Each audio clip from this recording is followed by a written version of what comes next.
केन्द्रापड़ा जिले में प्रथम सुपर स्पेशलिस्ट हॉस्पिटल कलिंग चिकित्सा हॉस्पिटल शुभ उद्घाटन हो जाइछि। केन्द्रापड़ा माटीर जड़े सुयोग्य संतान तथा राज्यर जड़े विशिष्ट शिशु रोग विशेषज्ञ डॉक्टर भास्कर चंद्र नायकों बलिष्ठ उद्यम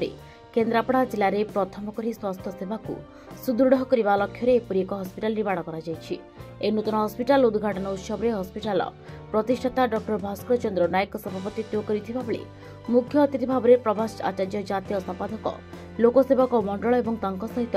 वैज्ञानिक तथा प्रतिष्ठाता यूएएस लैब यूएसए तथा अध्यक्ष कलिंग हॉस्पिटल भुवनेश्वर शीतकंठ दास आनुष्ठानिक भाव में रिबन काटी शुभ उद्घाटन करछन्ते। अन्य सम्मानित अतिथि मध्य केन्द्रापड़ार विधायक Ganeshwar Behera, professor doctor NK Mohanty, पूर्वतन अध्यक्ष SCB medical college and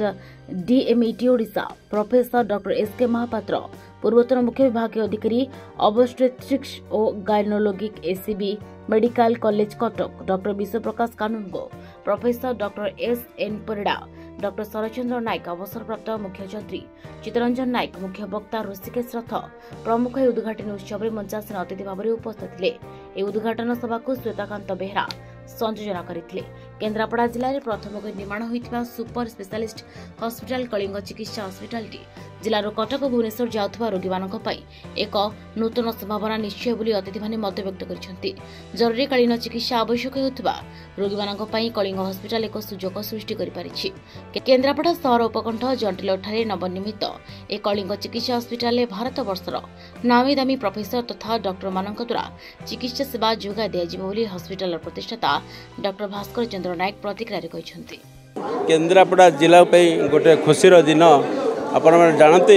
Kendrapara जिलार यही एक अत्याधुनिक हॉस्पिटल आगुरी नथिला जो आईसीयू डायलिसिस पेडियाट्रिक आईसीयू छोट पिलांई आईसीयू व्यवस्था नथिला एवं जन्म छुआ जो नवजात शिशु माने जो जन्म होचंती जो माने गुरुतर होचंती सेमान को चिकित्सा पे जो न्यूनेटाल आईसीयू आमर कटक भुवनेश्वर थिला बर्तमान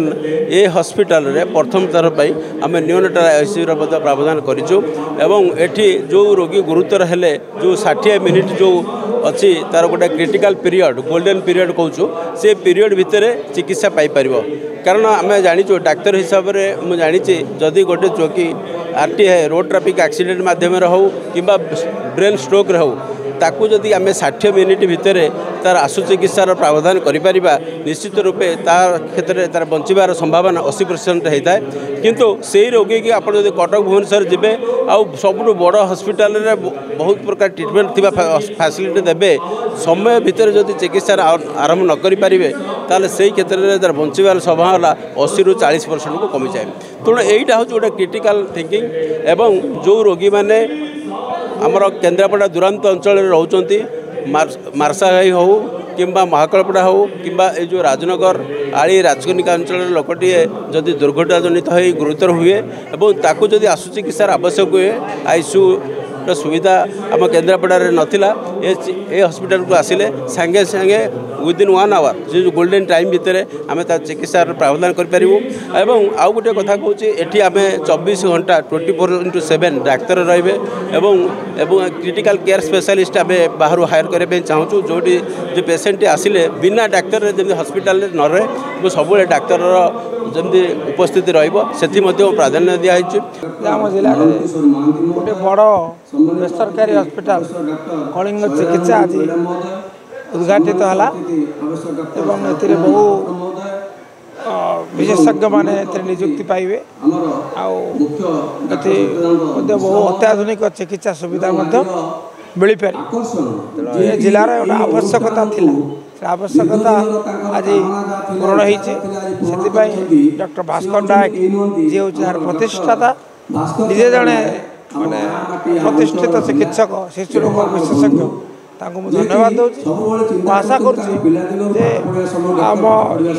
ये जो कलिंग चिकित्सा निश्चित भाव में आम लोकंर जो स्वास्थ्य चिकित्सा क्षेत्र में अभाव पूरण कर सहायक बड़ सहायक। तेरे एभली किसी गुरुत्वपूर्ण खबर देखा चाहती आम चैनल को लाइक सब्सक्राइब और शेयर करो।